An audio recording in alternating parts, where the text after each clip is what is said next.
Buenas tardes, compañeros, doctora. Hoy vamos a hablar acerca de la nefropatía crónica. Para comenzar, vamos a definirla y sabemos que la nefropatía crónica pues, es un proceso patológico que se va a acompañar de anomalías tanto de la función renal y también del deterioro progresivo de la tasa de filtración glomerular,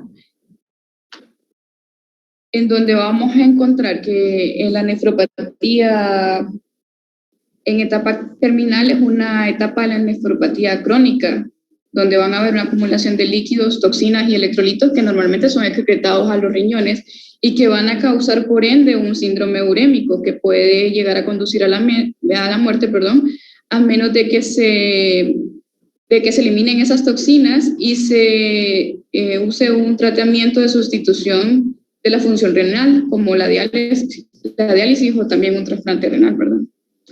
Entonces, luego de eso tenemos lo que serían los mecanismos fisiopatológicos, en donde en primer lugar tendríamos el mecanismo desencadenante, que son específicos de la causa principal, por ejemplo, complejos inmunitarios y también mediadores de inflamación, que en algunos tipos de glomerulonefritis o exposición a toxinas van a causar algunas enfermedades de túbulo intersticial renales. Luego también tenemos el otro mecanismo que sería un grupo de mecanismos que son progresivos y que van a incluir la hiperfiltración en la hipertrofia de las nefronas que son viables. Entonces, va a haber una disminución de las nefronas y que esta disminución está mediada por las hormonas vasoactivas y citocinas y factores de crecimiento. Aquí tenemos el esquema, entonces hay una disminución del número de nefronas, ahí está mal escrito. Hay citocinas y hormonas vasoactivas y factores de crecimiento que lo van a mediar. Va a haber una adaptación a corto plazo, que es lo que va a dar como resultado tanto la hipertensión como la hiperfiltración. Y va a fracasar porque es un mecanismo de adaptación que obviamente no es normal. Después de esto vamos a tener lo que es una distorsión de la estructura del glomérulo, va a haber la disfunción de las células, que son los podocitos, y pues va a haber una alteración en la barrera que es filtrante, que puede conducir por último a lo que sería una esclerosis. Entonces, como etiología tenemos que principalmente la glomerulopatía diabética, la glomerulonefritis también, la hipertensión, también tenemos la enfermedad de riñón poliquístico autosómico y otras nefropatías que son quísticas y tubulointersticiales. Tendríamos también lo que son factores de riesgo o factores predisponentes, por ejemplo, la hipertensión arterial, la diabetes mellitus, que son las principales patologías que tenemos que investigar nosotros en nuestra anamnesis cuando sospechamos de una insuficiencia renal crónica. También tenemos las enfermedades autoinmunitarias, la senectud es un factor importante también si son ascendentes o descendientes, de africanos, si han tenido episodios de insuficiencia renal aguda anteriormente, si hay también antecedentes de nefropatías genofamiliares, también si hay anomalías en las estructuras de las vías urinarias, o si hay algún factor genético, por ejemplo, la enfermedad del riñón poliquístico autosómica dominante. Para hablar de la nefropatía crónica, como les había dicho, hay una alteración de la tasa de filtración glomerular que tenemos que definir como el volumen de fluido filtrado por unidad de tiempo desde los capilares glomerulares hacia el interior de la cápsula de Bowman. Entonces, al pasar del tiempo, pues hay una disminución, pero esto no siempre significa que sea una disfunción renal crónica, sino que pues con los años va bajando 1.23, si no me equivoco, la tasa de filtración glomerular. Entonces hay ecuaciones que están recomendadas para estimar la tasa de filtración glomerular. ¿Y por qué no sirve estimar la tasa de filtración? Porque dependiendo de la cantidad de tasa de filtración glomerular, nosotros vamos a poder clasificar en estadios esa patología, estadio 1, estadio 2, que vamos a ver un poco más adelante. Entonces, para poder determinar la gravedad o la severidad de esta patología, entonces tenemos que cuantificarla, y para esto hay ecuaciones como por ejemplo la tasa de filtración glomerular estimada, que también utiliza factores como, por ejemplo, la concentración de creatinina sérica, que antes no se tomaba en cuenta, pero ahora la edad, el género, la raza y el peso corporal también son muy importantes para saber la tasa de filtración glomerular de nuestro paciente. Luego, como les dije, después de haber pues, calculado nosotros la tasa de filtración glomerular, vamos a tener la clasificación, que se puede clasificar también por el grado de albuminuria, en el paciente. Entonces tenemos que en cuanto a la tasa de filtración glomerular, tenemos que puede ser grado 1, cuando esta sea mayor o igual a 90, un grado 2 cuando hay una disminución leve, por ejemplo, de 60 a 89, un grado 3 cuando hay una disminución que va de ser de leve a moderada y que está entre 45 y 59, luego un grado 3B, donde está de moderada a grave, que es entre 30 y 44, y una disminución grave cuando ya hay entre 15 y 29, y estamos hablando de una falla renal o una insuficiencia renal cuando estamos en menor a 15. Y en cuanto a las categorías de albuminuria persistentes, pues tendríamos que sería normal o un aumento leve cuando estamos menor a 30 miligramos sobre gramos, o cuando hay un aumento moderado que es entre 30 y 300 miligramos gramos, o un aumento severo cuando hay mayor a 300 miligramos gramos. Entonces, generalmente la etapa 1 y 2 son las sintomáticas y las complicaciones comienzan a aparecer entre la etapa 3 y 4. Las complicaciones normales son anemia, una fatiga fácil, anorexia, el paciente puede llegar malnutrido, también va a haber alteraciones en el calcio, el fósforo, también problemas hormonales, problemas con hormonas como la hormona paratiroidea o el factor 23 de crecimiento fibroblástico. También pueden existir algunas alteraciones de electrolitos como lo son el sodio, el potasio y algún trastorno ácido-base.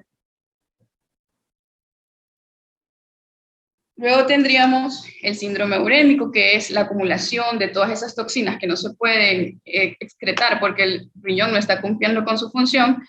Entonces, vamos a encontrar que tiene compuestos hidrófobos, hidrosolubles, que están unidos a proteínas o están sin cargas eléctricas. También vamos a encontrar compuestos como la guanina, uratos, hipuratos, fenoles y miniocitol, perdón.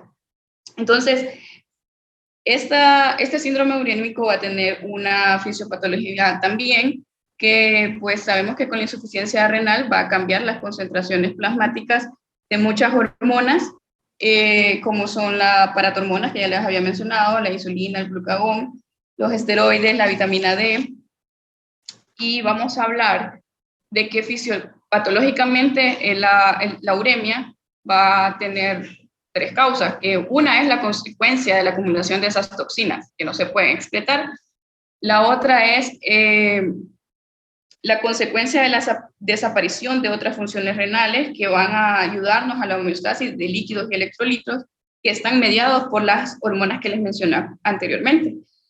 Y también la inflamación sistémica, que va a ser progresiva y que va a tener consecuencias vasculares y nutricionales. Entonces, cuando tenemos, por ejemplo, un síndrome de malnutrición, que ya tenemos una deficiencia renal, que tenemos también un síndrome de malnutrición, que hay inflamación, que hay aterosclerosis o incluso vasos sanguíneos calcificados, entonces esto va a acelerar las vasculopatías, que son secundarias o que son complicaciones de la nefropatía crónica. Entonces vamos a tener diferentes manifestaciones clínicas que ya les había mencionado algunas, como la anemia, la fatiga, la anorexia, anomalías de electrolitos y hormonales también. Entonces, dentro de los cuadros clínicos que acompañan la nefropatía crónica, tenemos los trastornos de líquidos, electrolitos y ácido básico.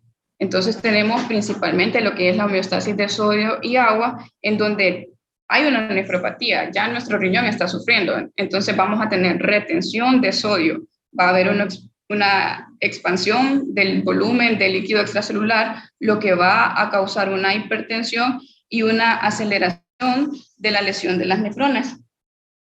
Generalmente cuando el sodio consumido pues rebasa lo excretado por la orina, va a surgir esa expansión del volumen del líquido extracelular, va a llevar a un edema y pues a una hipertensión arterial que no va a ceder al tratamiento y que nosotros como un tratamiento médico pues vamos a restringirles los líquidos y el sodio y pues podemos prescribir también algunos medicamentos como furosemida, torsemida, y si no funcionan, pues estos medicamentos se les va a agregar lo que es la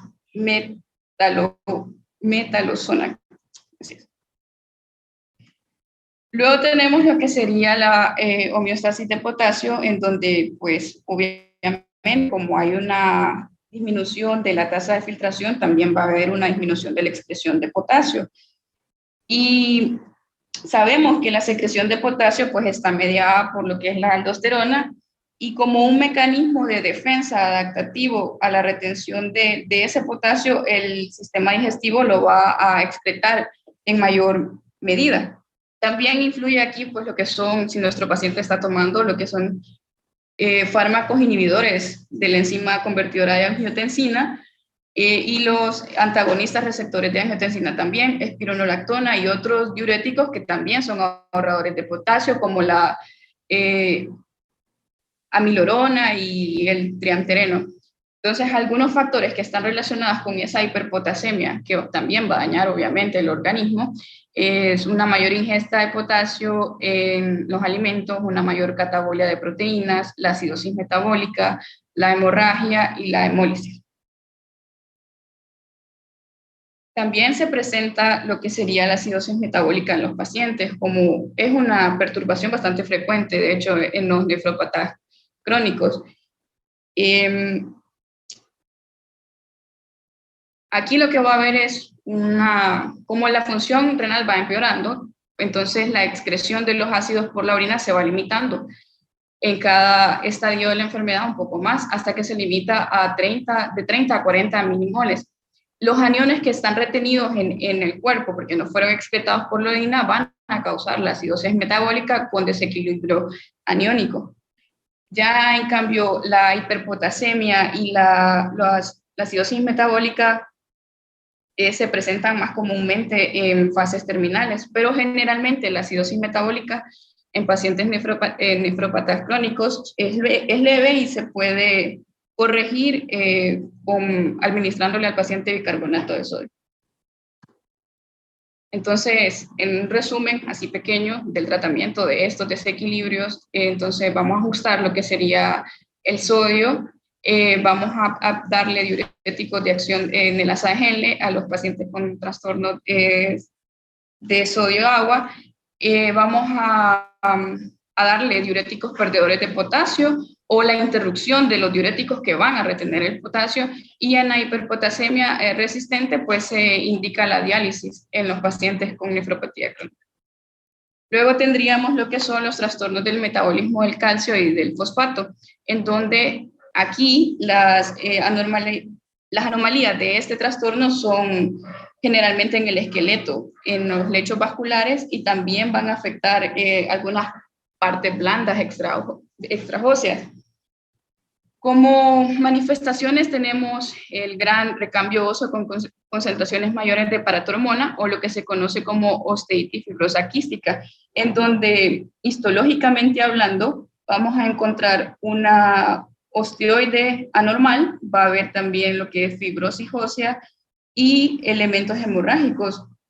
Entonces, como la paratormona es una toxina urémica y las concentraciones están aumentadas, el paciente lo que va a tener en este caso sería debilidad muscular, fibrosis de miocardio y síntomas generales específicos.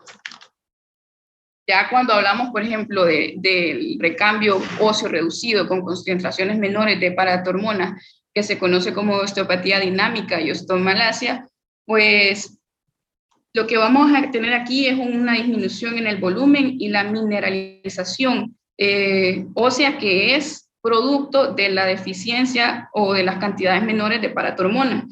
Esto generalmente es mediado por una exposición excesiva al calcio, como le sucede a los pacientes que hacen diálisis, porque ya son nefrópatas. Y va a tener consecuencias, obviamente, en la fisiopatología, en el estilo de vida del paciente, donde puede ser que esté expuesto a mayores fracturas o también que se calcifiquen los vasos sanguíneos. También tenemos lo que sería el hiperparatiroidismo secundario. Esto se va a dar por dos razones, una por la disfunción de la filtración glomerular y por la deficiencia en la excreción de fosfato. Ese fosfato que va a estimular la síntesis de la paratormona y también y la proliferación de la glándula paratiroides. Entonces, al haber menos concentraciones de calcio ionizado, que es consecuencia de la disminución del calcitriol renal, va también a estimular la producción de la paratormona, por eso hay un exceso. Y estas manifestaciones óseas van a comenzar a presentarse en los pacientes cuando hay una tasa de filtración glomerular por debajo de los 60 mililitros minuto. Dentro de las manifestaciones óseas también del hiperparatiroidismo, que como les dije va a estimular un recambio óseo y va a originar osteoitis, fibrosis quísticas, que es lo que ya les expliqué, puede tener manifestaciones que ya se las expliqué también, como el dolor, la fragilidad ósea, tumores pardos, síndrome de comprensión por tumores, resistencia a la eritropoyetina, debilidad muscular y fibrosis del miocardio. Entonces, el tratamiento para este metabolismo de calcio fosfato es el calcitriol y las sustancias que se unen al fosfato, como el acetato, el carbonato de calcio, y pues también una dieta baja en fósforo para el paciente. Luego tendríamos lo que serían las manifestaciones cardiovasculares, que son las causas principales de morbilidad y mortalidad en todas las etapas de la cardiopatía de la nefropatía crónica, en donde vamos a tener como principal la enfermedad vascular isquémica, donde de ser un nefrópata crónico es el principal factor de riesgo para tener la enfermedad cardiovascular isquémica. Los factores de riesgo pueden dividirse en tradicionales y los que están vinculados a la nefropatía crónica. Dentro de los tradicionales, pues tenemos la hipertensión, la hipervolemia, las dislipidemias, la hiperactividad simpática y la hiperhomocisteinemia. Y tenemos los que son vinculados a la nefropatía crónica, como la anemia, la hiperfosfatemia, el hiperparatiroidismo, la apnea del sueño y la inflamación generalizada. En la enfermedad vascular isquémica, incluyen varios tipos, pero los tipos más comunes son el tipo coronario oclusivo y la enfermedad vascular cerebral o periférica. Entonces, luego sería hablar un poco de lo que es la insuficiencia cardíaca, que es la consecuencia de la isquemia del miocardio, que va a tener hipertrofia del ventrículo izquierdo y miocardiopatía también, con retención de sodio y agua y que suele terminar en un episodio de edema pulmonar. Esta es consecuencia tanto de la disfunción diastólica, o puede ser sistólica, o pueden ser ambas. Otros factores que influyen es, por ejemplo, un paciente que tengamos nosotros en diálisis, los factores como la anemia, la apnea del sueño van a contribuir a que este paciente tenga más riesgo de insuficiencia cardíaca. También tendríamos dentro de las anomalías cardiovasculares lo que sería la hipertensión e hipertrofia del ventrículo izquierdo, que es una de las complicaciones más frecuentes, que está vinculada a la aparición de la hipertrofia ventricular y a la disfunción renal. Vemos en este caso que los sujetos que se someten a diálisis, que presentan hipertensión, hiperlipidemias y obesidad, tienen de hecho un mejor pronóstico que los pacientes que tienen hipotensión o un menor índice de masa corporal y que tienen un mal pronóstico que está orientado pues, a la malnutrición y a la inflamación. El tratamiento de las anomalías cardiovasculares, pues principalmente tratar de controlar esa hipertensión, que es disminuirla a 130/80 en pacientes diabéticos o con proteinuria mayores a 1 gramo en 24 horas. También la restricción de sodio, el uso de diuréticos, IECA y ARA2, y la modulación de factores de riesgo mediante el estilo de vida saludable, promover en este paciente que tiene que tener una mejor dieta, que tiene que hacer ejercicio, que hay que quitarle esos medicamentos que a veces están dañando la función renal y también cardiovascular. Dentro de las anomalías hematológicas tendríamos lo que sería la anemia, que se observa generalmente, que es normocrómica, que se va a dar desde la etapa 3, pero que ya nos da la pauta de que la etapa 4 está comenzando. La causa principal podríamos decir que es la producción ineficiente de la eritropoyetina, porque obviamente hay afectación renal. Tiene esta anemia unas consecuencias a nivel fisiopatológico, que, como ser, por ejemplo, el suministro y la utilización del oxígeno en los tejidos, va a aumentar el gasto cardíaco y puede causar la dilatación ventricular y también la hipertrofia ventricular. Dentro de otras causas de anemia, pues tenemos el acortamiento de la vida de los eritrocitos, la ferropenia, la inflamación crónica, la deficiencia de ácido fólico, vitamina B12, la hemoglobinopatía, y va a tener manifestaciones clínicas como a veces se puede presentar como una angina, como una insuficiencia cardíaca también. Puede disminuir la agudeza psíquica y también disminuir las funciones cognitivas, y puede tener también un deterioro de las defensas del paciente. El tratamiento para la anemia, pues agentes estimulantes de eritropoyetina humana recombinante, un suplemento de hierro, de vitamina B12 y ácido fólico, y la concentración ideal de hemoglobina es de 100 a 115. Luego tendríamos lo que sería la hemostasia anormal, en donde va a haber una prolongación del sangrado, menor actividad del factor plaquetario 3 y anomalías de agregación y adherencias de plaquetas y menor consumo de protrombina. Para este tratamiento vamos a utilizar desmopresina, cioprecipitados, estrógenos conjugados, ESA y diálisis.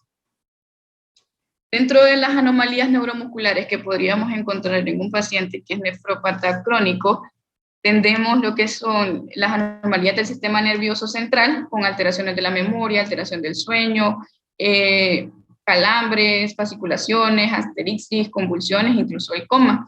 Y lo que también tendríamos manifestaciones de neuropatía periférica, que son más normales o más frecuentes en zonas distales. Primero van a aparecer las alteraciones sensitivas, el paciente va a estar hipersensible, por último, las motoras, y luego el síndrome de piernas inquietas.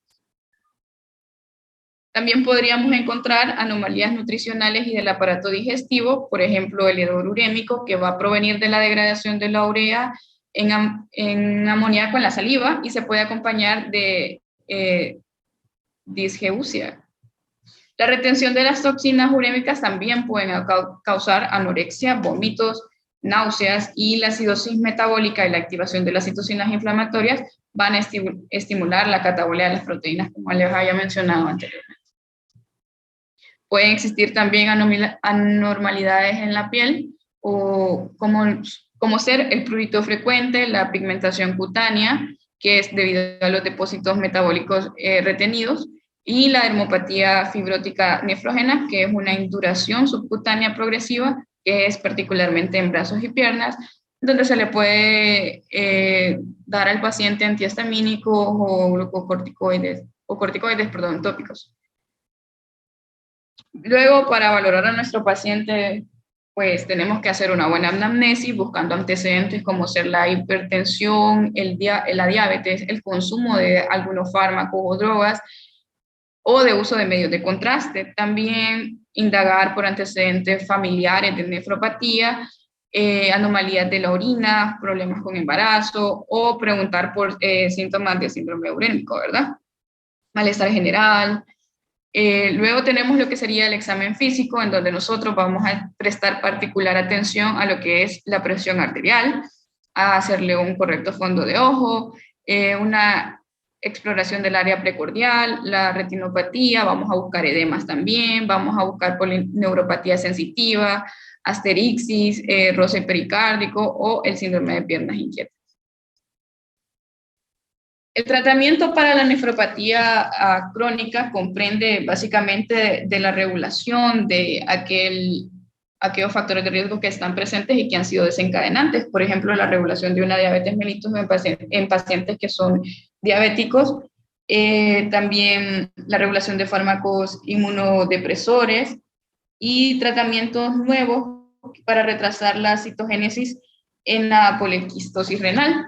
Dentro de los tratamientos también está pues buscar la presión arterial ideal para los pacientes, que sabemos, como había mencionado anteriormente, que es 130/80 y evitar pues el uso de medicamentos o fármacos como metformina, meperidina, hipoglicemiantes orales que sean eliminados por la vía renal. También el uso de AINES, que ayer nos mencionaba nuestra compañera Tania, cómo afectan la función renal.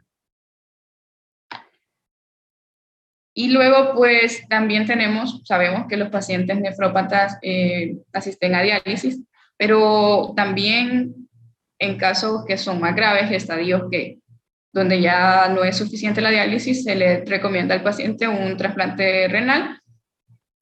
Para esto hay indicaciones, por ejemplo, una pericarditis, una encefalopatía, unos calambres musculares que sean difíciles de controlar, la anorexia y las náuseas que no son atribuibles a causas reversibles, signos de malnutrición y anomalías hidroelectrolíticas persistentes. Ahora entraríamos a lo que es un caso clínico.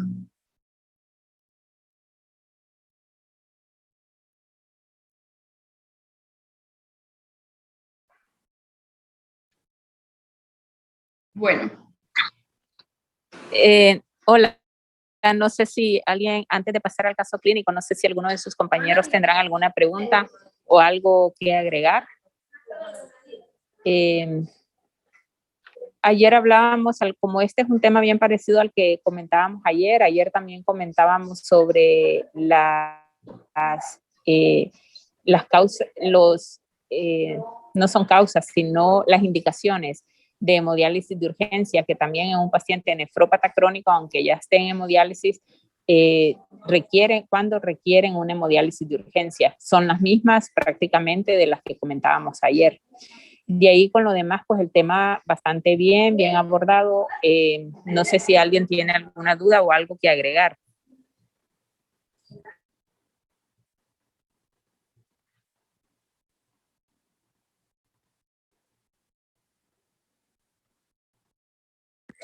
Si no hay preguntas ni nada, entonces usted podría continuar con el caso clínico. Gracias, doctor. Bueno, el caso clínico de hoy es una revisión de un caso en el que el tratamiento farmacológico que la paciente estaba recibiendo no era suficiente, pero me parece interesante para que veamos cómo los factores de riesgo y algunas patologías pueden determinar gravemente la vida de un paciente. Entonces teníamos aquí a una paciente de 55 años que fue ingresado a la unidad de insuficiencia cardíaca por presentar desde hacía una semana disnea de reposo, ortopnea, sensación de distensión abdominal, edema hasta la rodilla y disminución de la diuresis. Entonces, a su ingreso, esta paciente estaba febril, tenía una presión arterial de 160/80, tenía taquipnea en reposo, ingurgitación yugular, auscultación cardíaca rítmica de 80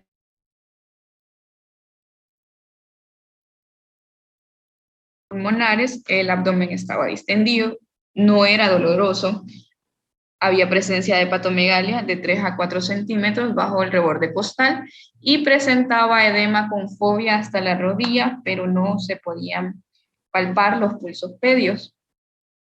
Entonces, esta paciente tiene antecedentes de intolerancia a los inhibidores de la enzima convertidora de angiotensina y los alfa bloqueantes. Una paciente diabética tipo 2 de hacía más de 30 años de evolución con un síndrome metadiabético grave.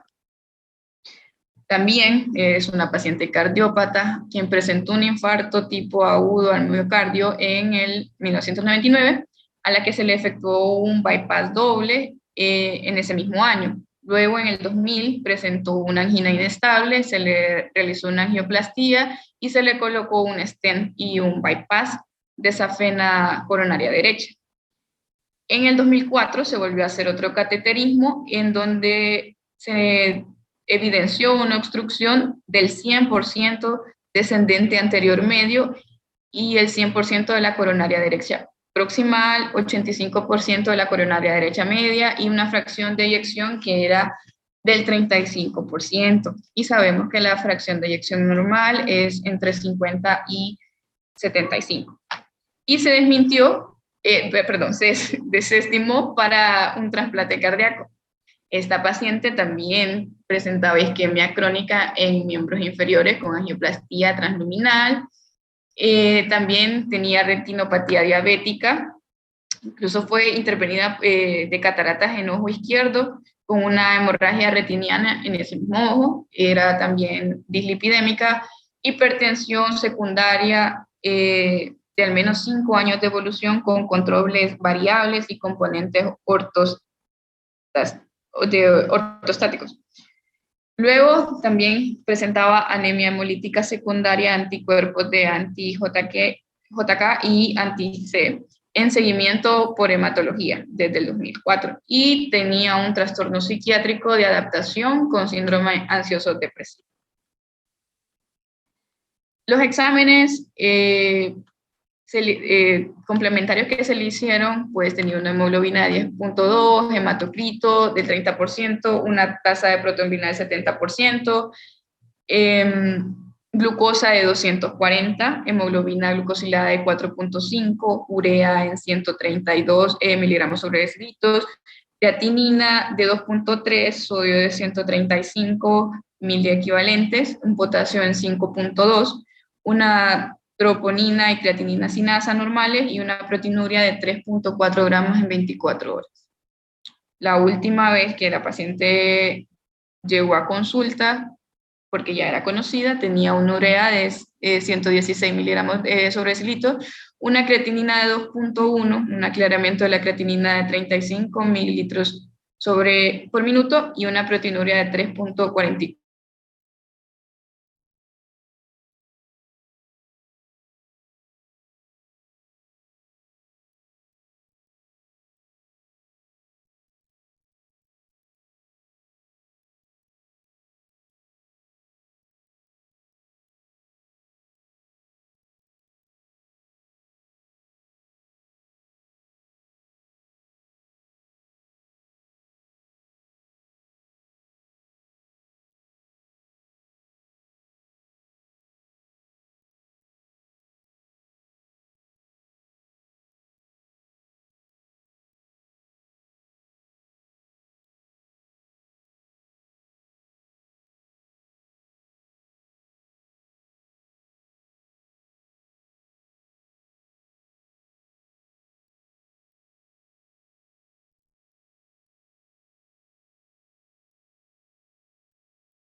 por la espera. Ya estoy aquí otra vez.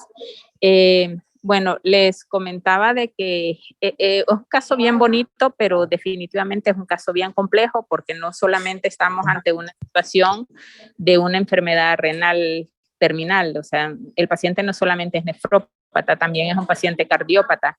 Entonces, aquí el pronóstico del paciente es mucho peor. A veces, su compañera mencionó sobre el tratamiento del trasplante renal, lo cual pues es muy bueno, pero tenemos que considerar qué pacientes podrían ser candidatos para trasplante renal. Por ejemplo, en el caso de esta paciente que acaban de presentar ahorita, no es una paciente que es candidata para trasplante renal. Una, porque ya tiene alteraciones estructurales en el corazón que son irreversibles, como los daños que ha provocado la cardiopatía isquémica, una fracción de eyección que está bien reducida, probablemente tiene alteración en tiene alterada la contractibilidad. Por otro lado, también hay una enfermedad vascular periférica importante. Y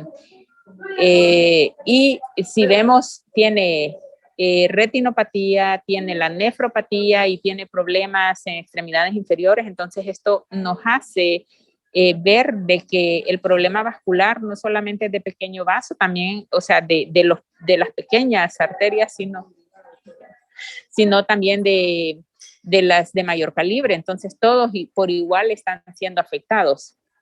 Entonces, esta es una paciente que lamentablemente pues ya no podría ser candidata ya no podría ser candidata para un trasplante renal. Y lamentablemente la hemodiálisis tampoco en ella es la mejor opción en el caso de que se encuentre en un estado urémico. Entonces, todas son muchas cosas que de repente desfavorecen en el paciente.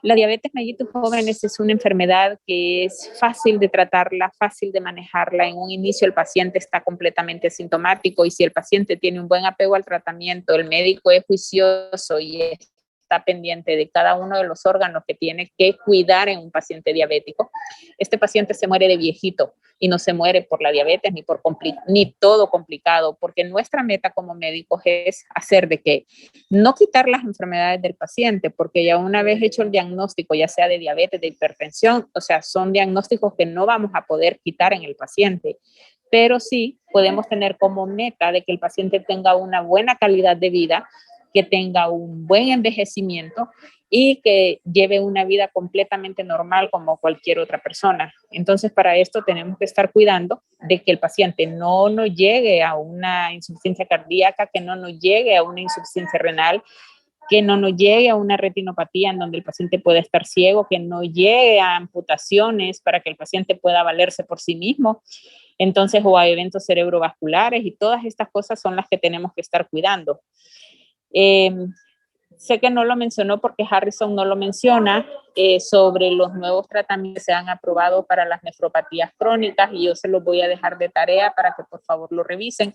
El tema que vamos a ver mañana es insuficiencia cardíaca y este medicamento también está indicado en la insuficiencia cardíaca y es la dapaglifosina. Por favor, revisen sobre la dapaglifosina, que es un inhibidor de los SGLT2, que es un medicamento que en un inicio se utilizaba para la diabetes mellitus para disminuir los niveles de glicemia, pero al hacer estudios para ver la efectividad del paciente, se vio que en aquellos que eran nefrópatas, pues salían beneficiados, al igual que los cardiópatas también estaban beneficiados.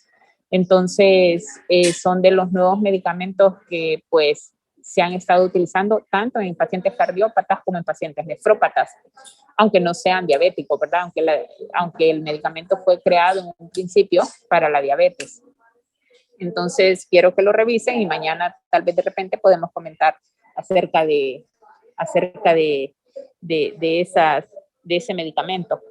No sé si tienen alguna pregunta, tienen alguna duda o algo que quisieran aportar del tema. Doctora, disculpe, ¿cree que podría repetir el nombre del medicamento que no alcancé a escucharlo muy bien? Dapaglifosina. El nombre comercial es Forxiga. Forxiga con X. Forxiga.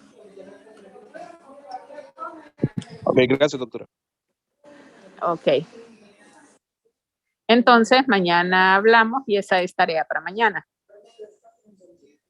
Doctora, disculpe una pregunta. En cuanto a eso de los Dígame. pacientes con insuficiencia renal crónica, es que yo he visto que estos pacientes, a pesar de que tienen un conteo normal, bueno, relativamente normal de plaquetas, siempre tienen estas alteraciones hematológicas. ¿Será que hay algún problema con las plaquetas en sí o es otra situación? Eh, Fíjese que estos pacientes tienen mayor predisposición a la formación de trombos, pero también tienen mayor predisposición a sangrado. Entonces, algunos, o sea, pueden tener cualquiera de las dos complicaciones, tanto a una mayor formación de trombos como a una mayor formación a una homeostasis sanguínea. Entonces, eh, cualquiera de las dos se podría presentar. De hecho, cuando el paciente ya tiene la tasa de filtración glomerular reducida, en ellos tenemos que reajustar la dosis de anticoagulantes en los pacientes que requieren anticoagulación. Por ejemplo, en los pacientes que están hospitalizados o pacientes que tienen fibrilación auricular, que son pacientes que tienen que estar anticoagulados o que tengan una tromboembolia pulmonar, etcétera. Cualquier situación en donde tenemos que dar una anticoagulación prolongada, en estos pacientes nefrópatas tenemos que reajustar la dosis porque por el riesgo de sangrado que estos pacientes pueden tener, que se duplica en comparación con el paciente que no es nefrópata. Pero aún así, a pesar de que tienen un mayor riesgo de sangrado, es un paciente que también tiene mayor riesgo de formar trombos y una enfermedad tromboembólica. Ok, muchas gracias. Y también fíjese que, no sé si escuché mal, va, pero consideraron a un paciente nefrópata como inmunosupreso. Eso, Eh, ujú, sí, o sea, sí, los pacientes, mire, incluso un paciente anciano, solo por el hecho de ser anciano, ya es un paciente inmunosupreso. Los pacientes que tienen varias comorbilidades, cardiópatas, nefrópatas, ya son pacientes inmunosupresos. Entre mayor sean las comorbilidades que el paciente tiene y mayor sea la edad del paciente, con solo el hecho de envejecer, nos vamos volviendo inmunosupresos. ok, muchísimas gracias. Sí, nos, nos vamos volviendo inmunosupresos solo con el hecho de la edad, porque nuestro sistema inmunológico va envejeciendo. Y cuando tenemos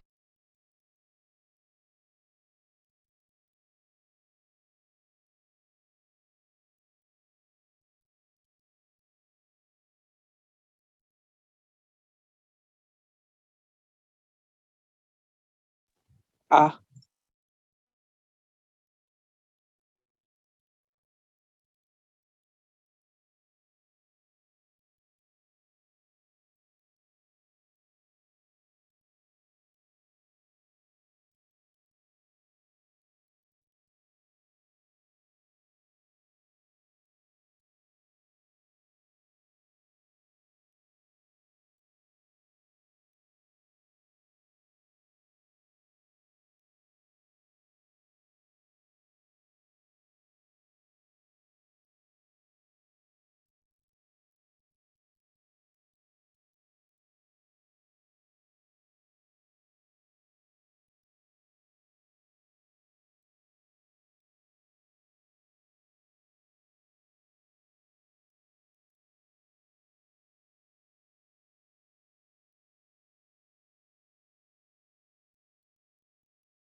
Hola, no sé por dónde me quedé, no sé hasta dónde me escucharon.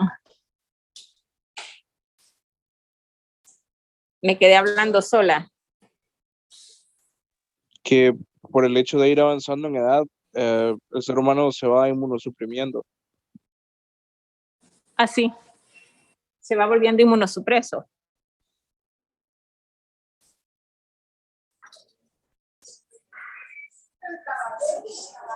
¿Aló? ¿Me escuchan?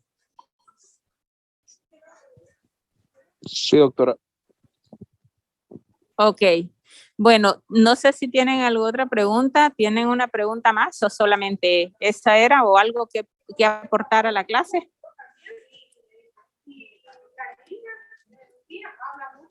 Doctora, Sí, había dígame. leído en una revista que cuando había insuficiencia renal aguda, injuria renal aguda por más de 3 meses ya se consideraba como una enfermedad renal crónica. Sí, así es, era lo que yo les comentaba ayer, que cuando hay una lesión renal aguda, si nosotros lo tratamos de una forma oportuna y a tiempo, eso se puede revertir completamente. Pero si no es tratado de la mejor forma y pasa mucho tiempo y el paciente con esa lesión renal, entonces podría eso progresar a una lesión renal crónica. O sea, no va a regresar nuevamente a una creatinina basal dentro de lo normal y esto va a predisponer al paciente a una condición en donde la lesión es progresiva, aunque es lentamente progresiva, pero es progresiva y va a ser irreversible. Entonces aquí ya estamos hablando de una lesión renal crónica.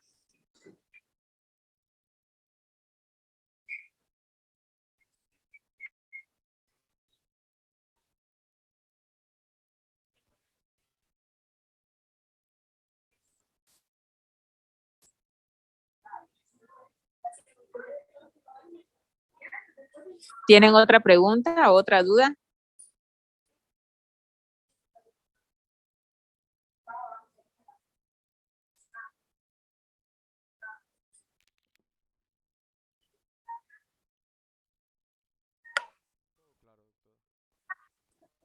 Ok. Bueno, entonces nos vemos mañana en el Catarino.